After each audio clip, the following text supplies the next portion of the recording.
back to another episode of my vlog. This is a very special one where we're discussing what is a very big time in Hollywood. No, I'm not talking about buy one, get one free Botox at the free clinic. I am talking about award season, and we're talking about the granddaddy of them all. Today, we are discussing the Academy Awards, formerly known as the Oscars, and again, will be known as Oscars, but we just don't want to call it Oscars right now because we could get sued by saying Oscar, Oscar, Oscar, so who knows. Before we begin, I would like to say that we are not associated with the Oscars, Academy Awards, American Motion Picture Arts and Sciences, or any of the productions, any of the studios, any of the promotions going along with any of these films, and we are just two dumb guys that have nothing better to do on a Wednesday afternoon. Now, that being stated, I am an actor, I am a member of the Screen Actors Guild, but I am not a voting member of the Academy. So, these are just predictions and for fun. Remember, as Letterman used to say, no wagering. My guest today is a fanatical film connoisseur. He loves films. He's watched pretty much a majority of the Best Picture nominees for the last several years. From the Pepper Institute in Miami, Florida, film fanatic Jason Gill. Hello, Jason. Hey, everybody. Yeah. I had to How's do it going? this, You had to do it. You have seen, you said, the majority of the films over the last several years that were Best Picture nominees and then some. That's correct? Yes, we, the wife and her mother-in-law and I, or my mother-in-law and I, go to a certain film company does like a day-long Oscar preview thing where they show you like every Best Picture nomination, and we go get our large popcorn and sit from 10 until midnight and watch them all. Let's discuss movies. Let's discuss our little Oscar pool that a lot of companies are now doing. A lot of offshore and European companies that have no jurisdiction in the United States have started betting on Oscars, and they do parlays. This is the second biggest non-sporting event of the year. The first being WrestleMania, because they don't consider that a sport. But people in Europe actually spend millions of dollars, almost to the point of it's almost $1 billion, betting on different awards, who's going to win. I'm not sure if it's as obscure as live action film, but I know it's definitely best actor, actress, story, blah, blah, blah. Dude, the parlay action on this would be amazing. If somebody got all 24 of these right, first of all, I checked this off. The odds are 1.3 trillion to 1. Yes? I gotta call my bookie. Okay, you know what? Well, I'll call him after. I don't want to interrupt your thing. Even just getting the top 5 or 6, the odds are still over 100 to 1 per. So I might actually be able to help some people out with that, because I used to parlay a lot of NFL games. You could look at what I pick and say that's not going to win. Go for something else and make yourself some dollars. So we are using the ballot from Pure Wow or Pure One website. It gives us a list of all 24 awards and their nominees. We're using that, but it's available in different formats online right now from different companies. Animated short film. We have Animal Behavior, Bow, Late Afternoon, One Small Step, and Weekend. Jason, do you have a pick? I am going with Late Afternoon because it is my favorite time of the year. Yes. Mm-hmm. Okay. Mm-hmm. Oh, that's right. You sometimes go up in Alaska and it lasts all year long. Of course, yeah. I do spend a fair amount of time in the Arctic Circle, yes. I'm choosing Bao because I love the food and I'm hungry. They are little Chinese pieces of dumplings or breaded things. They're very similar to dim sum, but they're more breaded. And now, aren't you hungry too? I am, actually. I will eat a piece of cheese when this is over. The next category I wish to talk about is Best Animated Feature. And Disney normally has a very, very large conglomerational hold on this. 4 of the last 5 Disney movies have won this. And the only reason why Moana didn't win in 2017 is because it was beaten out by Zootopia, another Disney film. And this does not even include what Pixar has done. So, your pick for this, it's going to be either The Incredibles 2, Isle of Dog, Murai, Ralph Breaks the Internet, or Spider-Man Into the Spider-Verse. The Jason pick is...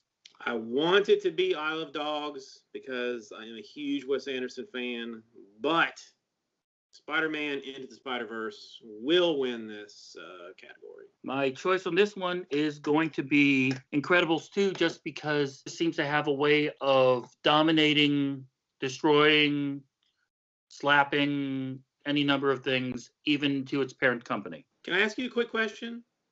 Go. Do you think Disney is good at animated movies? It depends if you're talking about computer generated, or are you talking about Roger Rabbit, for example? That was a classic.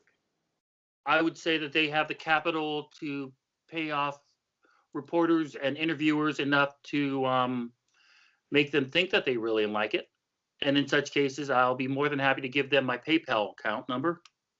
Hashtag conspiracy. Next, we are going with the foreign language movie. The best foreign language movie. The movie has to be 100% produced out of the United States and predominantly a non-English dialogue track. Caperman, Cold War, Never Look Away, Roma, or Shoplifter. Well, Roma, I've never heard of. I haven't heard anything in the press or news about it. But I'm going to go with that one. Oh, because, yeah, it's a very small independent movie, which actually is not that far from the truth. And ironically, it's on every time I open my browser. There's an advertisement on my computer. Yes, that I was being sarcastic. If anyone did not realize that. There is no question on that. I, too, choose Roma just because it's becoming the Avalanche. Live action in 1931 was the first awarded of this, and it has fluctuated between 3 and 5 nominations ever since. The first award went to Music Box, which was produced by Hal Roach, who ended up creating The Little Rascals. Do you remember The Little Rascals in Our Gang comedies, the black and white ones? Yeah. Why don't you read the nominations? Nominees are Detainment, Favre. That's not Favre. It's not Brett Favre we're talking about. It's not. Marguerite, Mother, and Skin. And your pick is? Skin, because I have a lot of it. My choice is going to be Marguerite because it is a beautiful Canadian short drama about an older woman named Marguerite in her 70s, comes out of the closet and admits her feelings for another woman after she realizes that the woman who's in charge of her care is a lesbian. From Canadian points of view, but it actually has won critics over up there. Of course, I don't know how many maple leafs to give it. You might want to be a little bit, a little bit easier on your Canadian. Are they going to hit me with their hockey sticks? Any props about anything, because there is a very serious possibility that they get enough people interested in them that we will build a wall in front of Canada to keep out their films. Are we going to pay for it? And their maple syrup. Yeah. They will. Going to end up paying. Oh, they will pay for it with their loonies and toonies. Oh, and maple syrup. For sound editing, I can say formerly known as best special effects sound or best sound effects editing. And the nominees for this are Black Panther, Bohemian Rhapsody, First Man, A Quiet Place, and Roma. And the Jason pick goes to Bohemian Rhapsody. I'm choosing A Quiet Place because it was lack of sound that made this movie such an amazing piece. The farm scenes when you can only hear crickets and when you can only see darkness, it was mesmerizing, and it just seemed like it was the perfect place for it.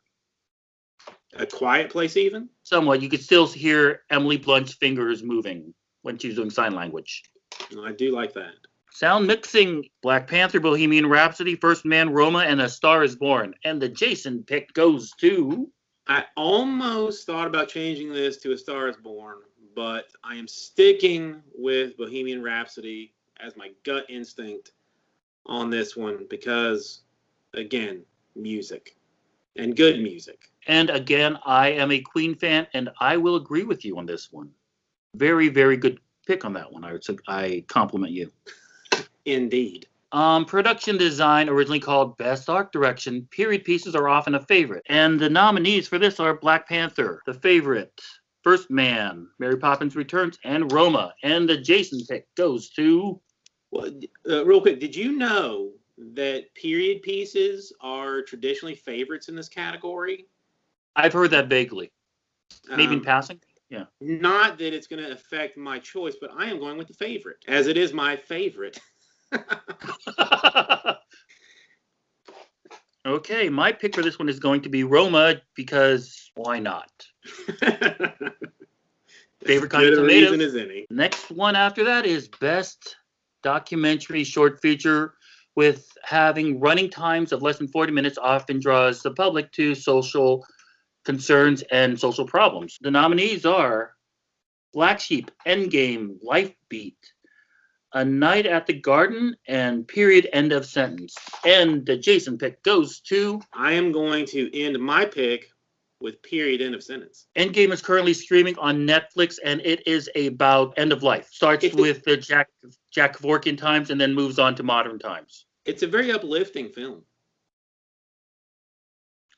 If you're Morrissey, yes. Yes. It's really depressing, but it's really well made. And that will be my pick for the Best Documentary Feature. Best Documentary Feature is going to be 41 plus minutes, and recent winners have included Inconvenient Truth and Bowling for Columbine. So I am for this category just because anyone that will make an Oscar winner out of Al Gore or Michael Moore, that's money. Free Solo, Hale County, this evening, Minding the Gap, Of Father and Sons, and RBG. And the Jason pick is... I have a little bit of trouble with this one because I'm not sure if it's a conflict of interest, but I dated RBG in the early 80s for a little bit. RBG wins this thing's hands down. If it's unknown, RBG is a documentary about Supreme Court Justice Ruth Bader Ginsburg, who is pretty much bulletproof, like Betty White. So I too pick the bulletproof Ruth Bader Ginsburg RBG as the best documentary feature. Ooh, Betty White would be a great Supreme Court justice. I'm more apt to believe it'd be Arthur myself, but that's me. Well, I mean, Sophia, if you're going to go in that direction, then. This is actually, I actually wanted to say one thing about this category. My biggest snub of the year was Won't You Be My Neighbor? It was a beautiful documentary, my favorite movie of last year.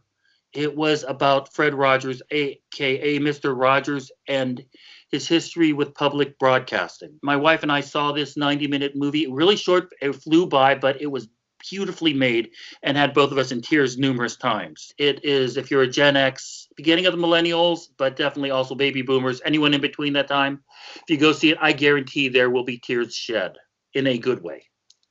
And I want to know why the Academy did not accept this as a nominee. Best Adapted Screenplay, ready? Oh, yes. Projects that could be adapted from another source, novel, play, short story, TV series, or even another film. The nominees are The Ballad of Buster Scruggs, Black Klansman, Can You Ever Forgive Me If Beale Street Could Talk, and A Star Is Born. The Jason pick goes to... Spike Lee will not be denied on the Black Klansman. I too agree because it's a great film, powerful, even with Kylo Ren in the movie, but I thought it was a great movie within itself. Adam Driver is an excellent actor.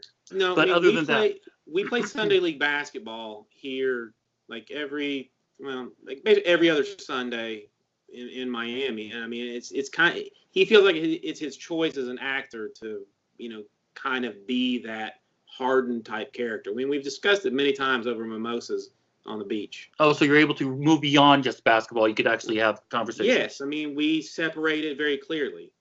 My dunking, posterizing him, as it is known by the children, and then the art that he creates. Two separate things. Just letting me pick and then going, yeah, he knows what he's talking about, and picking the same thing. I get it. It's okay. No, I would never do that.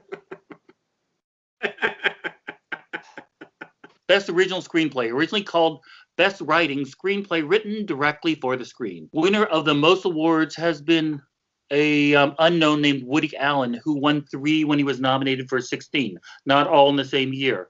Followed by Federico Fellini, who was nominated for 6 and I believe won 2. The nominees are The Favorite, First... I cannot read that. First Reformed, Green Book, Roma, and Vice. And the Jason pick goes to? Well, I'm having trouble picking a favorite in this because I have a lot of favorites in this category. I mean, some of them are, some of my favorites. Hey, so you're probably wondering what happened. So am I. At this point in my conversation with Jason, basically the video ate itself. We recorded it, and it looked like it was going to be fine, but unfortunately, it never materialized, and it disappeared, this next part of the tape. I wanted to get this done before this coming Sunday, which is the Oscars.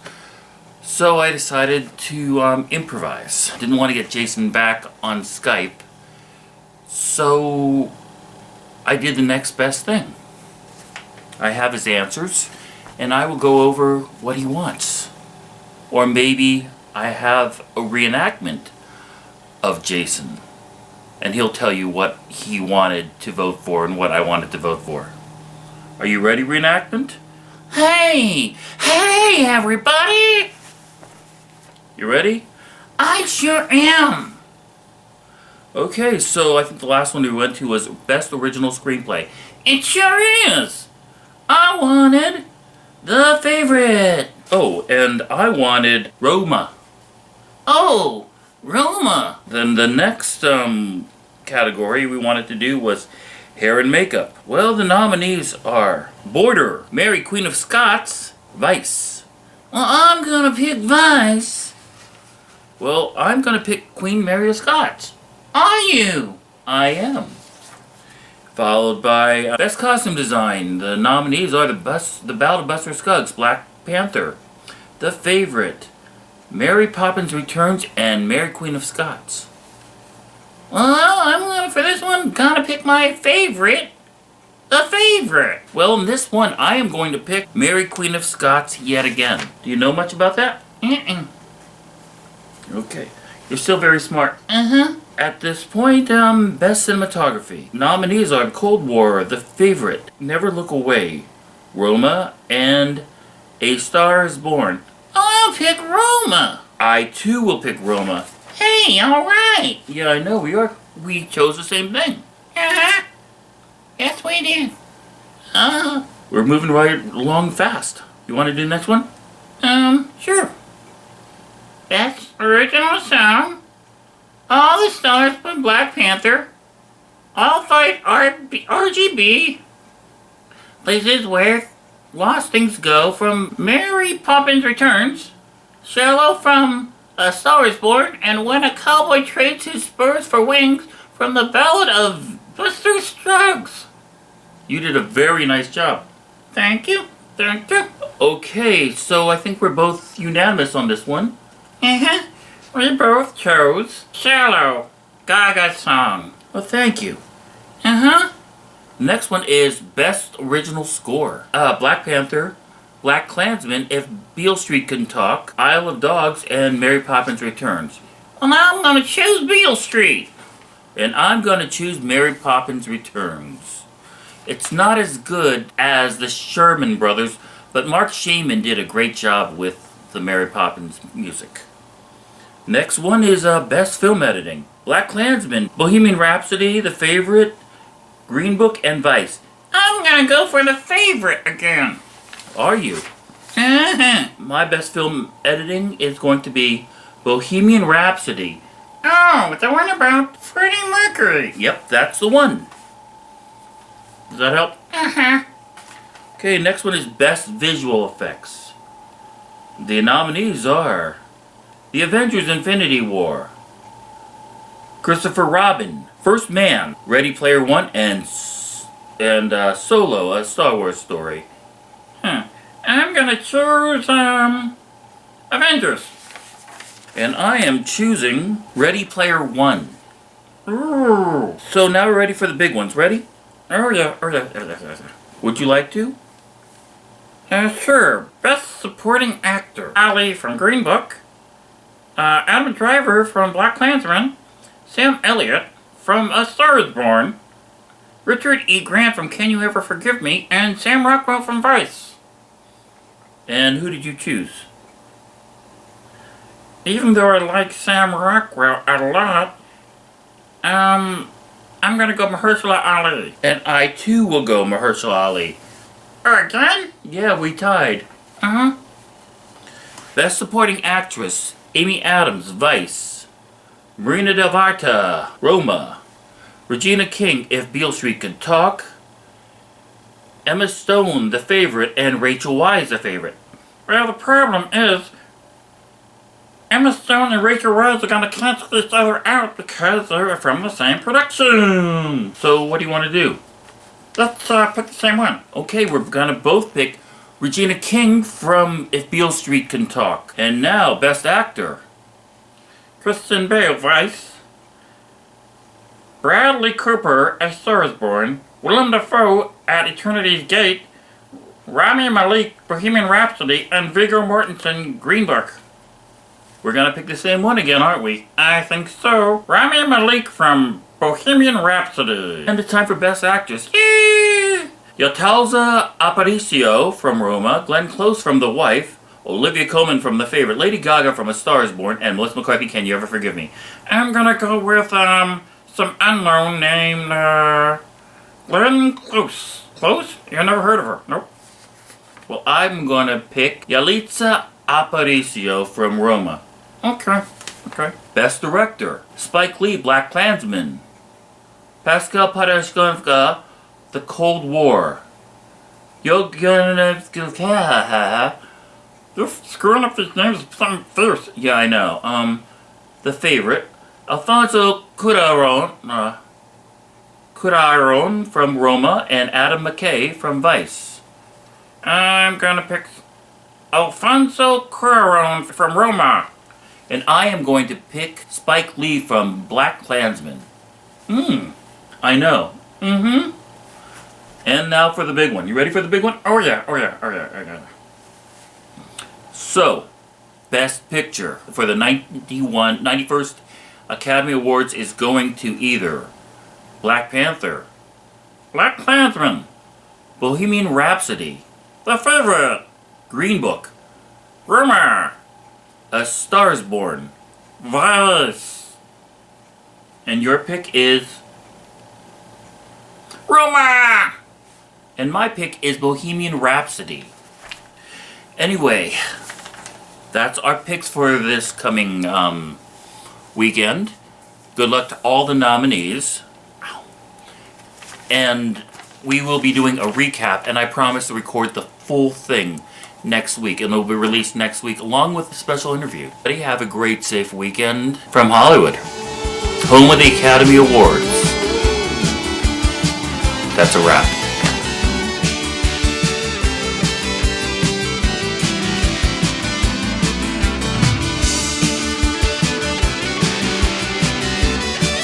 Okay. Stop it. I'm never taking you to the Oscars if you're fixing your hair that much.